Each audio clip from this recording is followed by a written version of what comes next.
아모스의 아들 이사야가 바벨론에 대하여 받은 경고라. 너희는 민둥산 위에 기치를 세우고 소리를 높여 그들을 부르며 손을 흔들어 그들을 존귀한 자의 문에 들어가게 하라. 내가 거룩하게 구별한 자들에게 명령하고 나의 위엄을 기뻐하는 용사들을 불러 나의 노여움을 전하게 하였느니라. 산에서 무리의 소리가 나며 많은 백성의 소리 같으니 곧 열국 민족이 함께 모여 떠드는 소리라. 만군의 여호와께서 싸움을 위하여 군대를 거멸하심이로다. 우리가 먼 나라에서 하늘 끝에서 왔으며 곧 여호와와 그의 진노의 병기라 온 땅을 멸하려 함이로다. 너희는 애고갈지어다.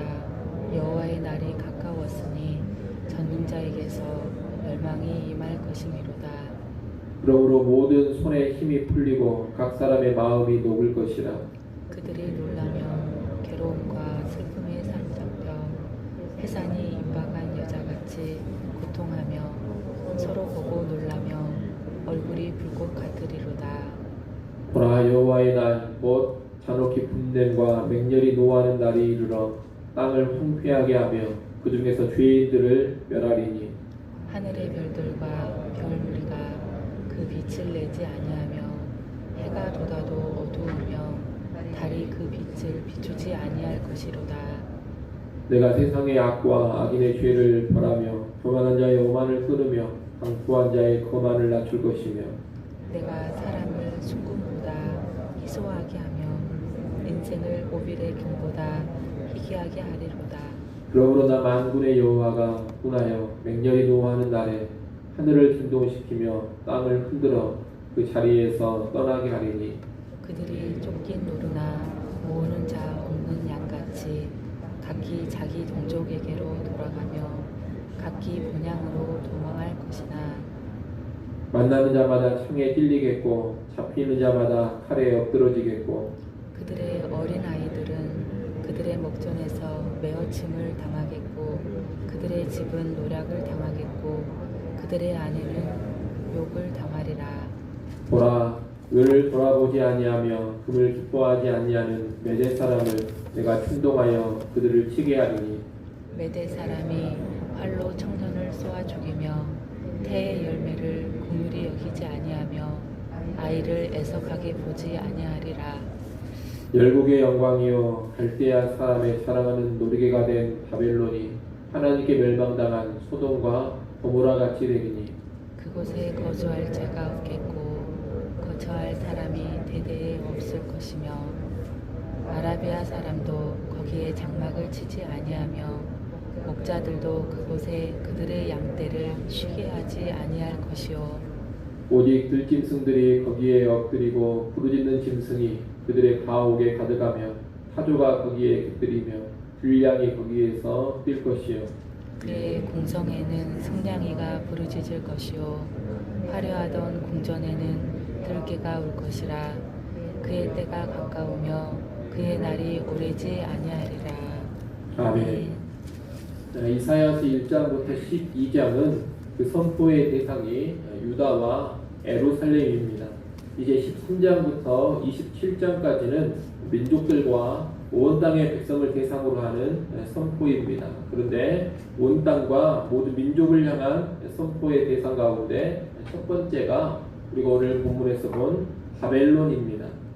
1절부터 5절까지 말씀은 하나님께서 바벨론을 치는 군대를 불러 모으시는 장면입니다.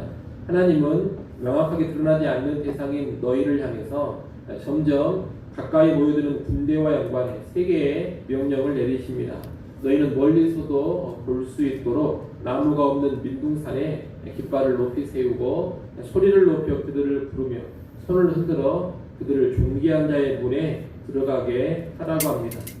여기서 나오는 그들은 모여드는 군대를 말하는 것입니다. 이 군대들이 쉽게 집결할 수 있도록 하라고 너희에게 하나님께서 명령을 내리는 겁니다.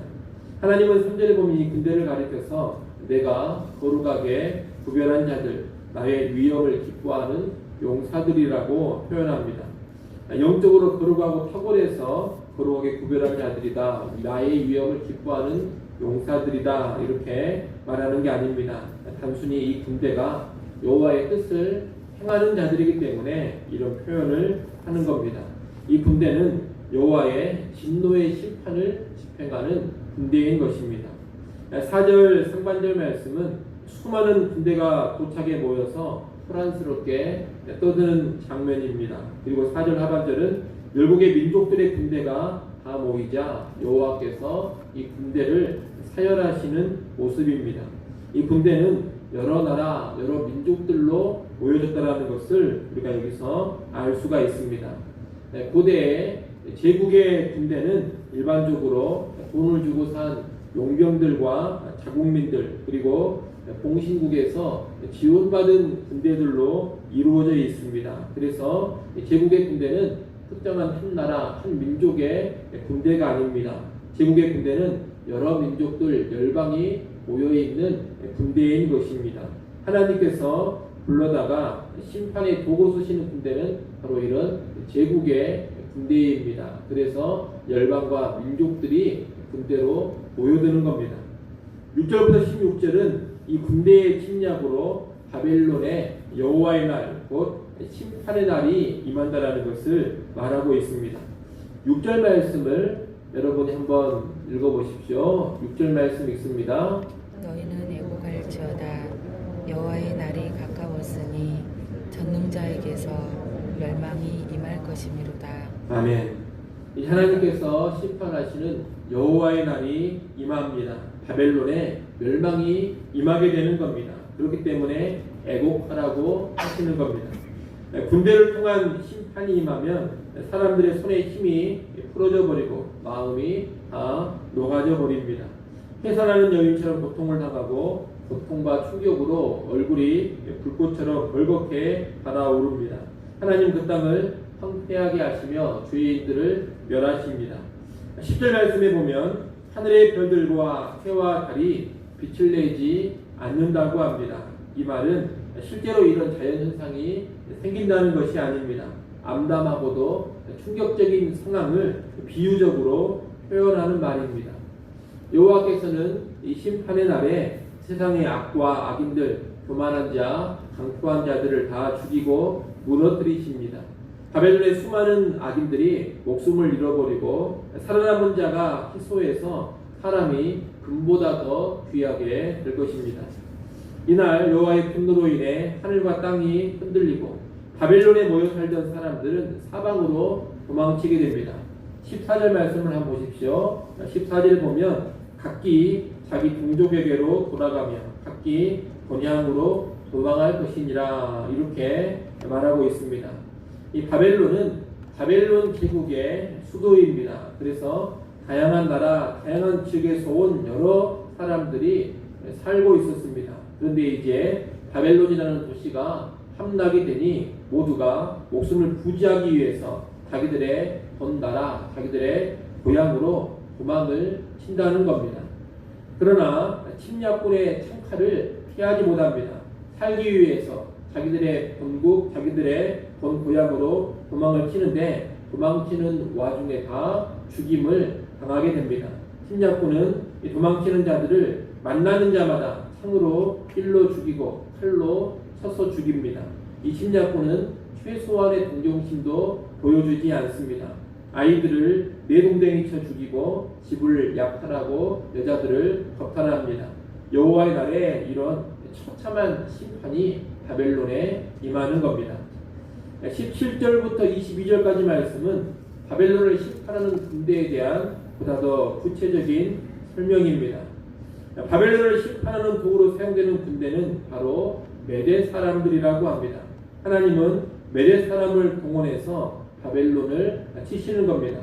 이 메대 사람이란 메대 페르시아 제국을 말하는 것입니다.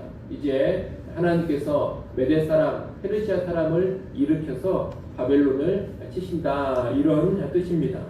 17절에 보면 이 메대의 군대는 은을 돌아보지 아니하며 돈을 기뻐하지 않는다고 합니다. 이 고대에는 적군의 침략을 피하기 위해서 은이라든가 금을 줘서 회유에 돌려보내기도 했습니다. 그런데 이 메대의 군대는 은과 금으로 회유할 수가 없다는 겁니다. 그들은 또 무자비합니다. 18절 상반절에 보면 그들은 활로 청년들을 쏴 죽이고 임신부의 배를 갈라서 태아마저 죽인다고 합니다. 어린아이들을 애석하게 보지 않고 또 칼로 쳐서 죽여버리기도 합니다. 모든 것을 주저없이 죽여버리는 그런 군대인 것입니다. 이 메대 군대를 통해 한때 열국의 영광이요 갈대아 사람의 자랑거리였던 바벨론은 소돔과 고모라처럼 되어버립니다. 완전히 망해버린다는 겁니다. 이제 그 누구도 바벨론에 거주하지 않습니다. 완전히 폐허가 되어서 오직 들짐승들만이 그 바벨론에 거하게 될 것입니다. 오늘 본문의 마지막 절인 22절 하반절에서는 이 심판의 날을 경고합니다. 22절 하반절을 보십시오. 거기 보면 그의 때가 가까우며 그의 날이 오래지 아니하리라 이렇게 말하고 있습니다. 오늘 본문의 이 예언이 선포된 때에 바벨론은 아직 멸망하지는 않았습니다. 그러나 이 바벨론의 멸망은 확정된 하나님의 계획으로 그날이 점점 다가오고 있다는 것을 이렇게 경고하면서 예언을 마치는 겁니다. 역사적으로 이 바벨론은 오늘 본문의 예언대로 주전 539년에 메데파사의 왕이었던 고레스에 의해 멸망을 당합니다. 정말 오늘 본문의 말씀대로 역사 가운데 실현이 된 겁니다. 우리는 이 바벨론에 임하는 여호와의 날, 심판의 날에 대한 말씀을 보면서 하나님의 심판에 대해서 잘 알아야 할 것입니다. 바벨론에 대한 심판은 역사 가운데 이루어진 심판으로 전쟁을 통한 심판이었습니다. 하나님은 이렇게 역사 가운데서도 종종 죄에 대한 심판을 단행하십니다. 오만한 나라들, 오만한 인간들을 하나님께서 역사 가운데서도 심판을 하신다는 겁니다. 지난 인간의 역사가 이것을 분명히 증명하고 있습니다. 하나님을 대적하는 오만한 나라들, 불의하고 부패한 나라들은 다 멸망당했습니다. 과거만이 아니라 현재와 미래에도 그런 심판이 분명히 역사 가운데 있습니다. 그러니 우리는 국가적으로나 개인적으로 죄와 불의, 하나님을 대적하는 교만과 오만을 언제나 경계할 수 있어야 할 것입니다. 그런 오만과 거만, 그런 불의로 살아가다가는 역사 도중에도 심판을 당하기 때문입니다. 아울러 우리는 또 뭘 알아야 되느냐? 역사 중간중간에 심판이 있는 것만이 아니라 최후의 심판이 역사의 끝날 재림의 날에 있다는 것을 알아야 합니다. 역사의 종착점이 되는 재림의 날이 분명히 있습니다. 그날이 최종적인 여호와의 날이고 그날 완전한 심판이 이루어지는 겁니다. 우리 오늘 본문에서 잠깐 봤습니다만 하나님의 심판은 참으로 무섭습니다. 죄에 대한 진노를 완전히 다 쏟아내는 심판이요 완전한 공의의 심판이기 때문에 혹독하게 무서운 겁니다. 여러분 오늘 본문에서 하나님이 침략하는 군대를 불러다가 바벨을 어떻게 치시는가 보십시오. 얼마나 잔혹하게 치시는지 모릅니다. 정말로 무섭게 하나님이 심판을 하시면 치신다는 겁니다.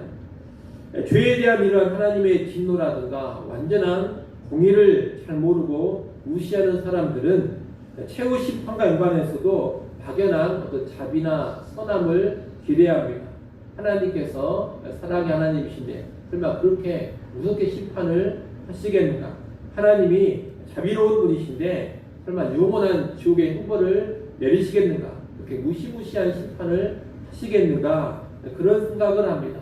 그러면서 자기들 멋대로 영원한 지옥 형벌은 없을 것이다. 이런 생각까지 하곤 합니다. 하지만 여러분 이런 생각은 하나님을 몰라도 너무나 모르기 때문에 나오는 생각입니다. 하나님은 놀라운 사랑의 하나님이시지만 동시에 완전한 공의의 하나님이시고 죄에 대해서 정말로 무섭게 진노하시는 거룩하신 하나님이십니다. 그 공의와 진노의 측면에서 하나님은 정말 두려운 분이고 너무나도 무서운 분이라는 것을 우리가 알아야 합니다. 그 하나님 앞에서 회개하지 않고 죄 가운데 있는 것은 실로 끔찍한 일이 될 것입니다. 감사하게도 하나님은 이 최후 심판의 날, 이 무섭고도 끔찍한 심판을 피할 수 있는 길을 열어주셨습니다. 죄에 대한 진노를 십자가의 예수 그리스도에게 다 쏟으시고 이제 회개하여 예수를 믿기만 하면 그 사람의 죄를 용서해 주시고 값없이 의롭다 해주시겠다, 이런 길을 열어주신 겁니다. 누구든지 회개해서 예수 믿으면 값없이 죄사함 받고 심판을 피하는 길을 열어주신 겁니다. 여러분, 예수 믿는 자에게는 여호와의 날이 결코 진노의 심판의 날이 되지 않습니다. 믿는 자에게 있어 이 여호와의 날은 심판의 날이 아니라 완전한 구원의 영광을 누리는 날이 되어집니다. 재림의 날이 공포의 날이 아니라 기쁨의 날이 된다는 겁니다. 하지만 예수를 믿지 않는 자에게 이 재림의 날은 가히 상상할 수 없는 공포스러운 심판의 날이 될 것입니다. 그러니 여러분 꼭 예수를 믿기 바랍니다. 예수 믿는 것은 끔찍한 공포의 심판에서 영원하고 완전한 생명으로 옮겨지는 것입니다. 영원한 지옥 형벌에서 영원한 천국으로 옮겨지는 것이 예수 믿는 겁니다. 그러니 반드시 사람은 예수를 믿어야 합니다. 그리고 또 우리가 예수를 믿었다면 그것이 얼마나 놀랍고도 귀한 복인지를 잘 알아야 하겠습니다.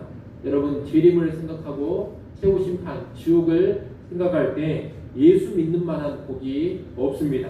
예수를 믿기만 하면 정말로 최고의 복을 받았다, 이 말입니다. 이를 잘 아시고 오늘 하루도 예수 믿는 믿음 안에 거하시기를 바랍니다. 그리고 그 믿음으로 인해서 감사하며 살아갈 수 있기를 간절히 소원합니다. 기도하겠습니다.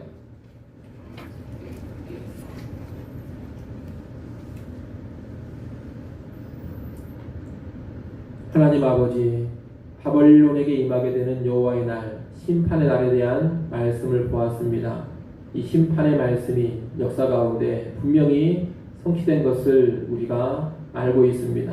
아버지 하나님, 죄에 대한 하나님의 심판이 그저 하는 말이 아니라 실제로 성취되는 말씀이라는 것을 우리가 분명히 알게 하여 주옵소서.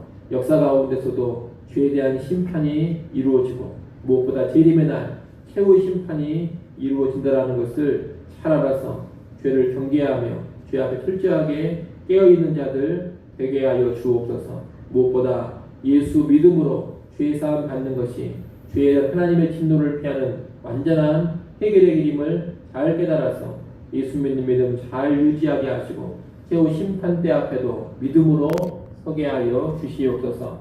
장차 있을 재림의 날 여호와의 날이 두려운 심판의 날이 아닌 구원의 영광을 누리는 날 꼭 되게 하여 주옵소서.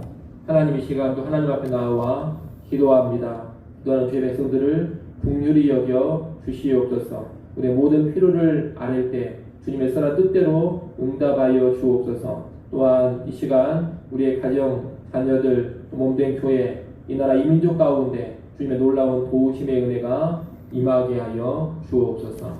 예수님의 이름으로 기도드리옵나이다. 아멘.